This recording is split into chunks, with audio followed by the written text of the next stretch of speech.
नमस्कार मैत्रिणींनो, तर आज मी तुम्हाला वैभवलक्ष्मी व्रताची पूजाची मांडणी कशी करायची हे सांगणार आहे।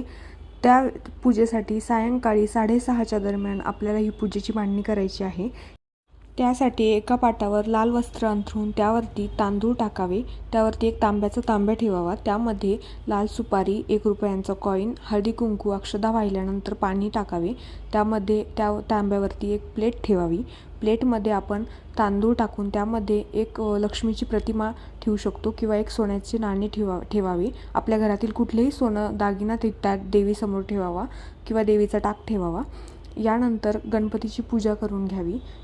त्यानंतर आपल्याला धूप दीप लावून घ्यायचे आहे, पाटासमोर चांगली रांगोळी काढायची आहे।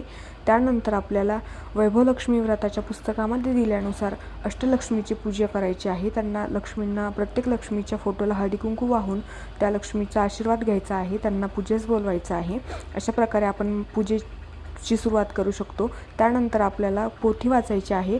वैभवलक्ष्मीची कहाणी वाचल्यानंतर आरती करायची आहे, देवीला दूध सागरेचा नैवेद्य दाखवायचे आहे। अशा प्रकारे आपली पूजा संपन्न झाली।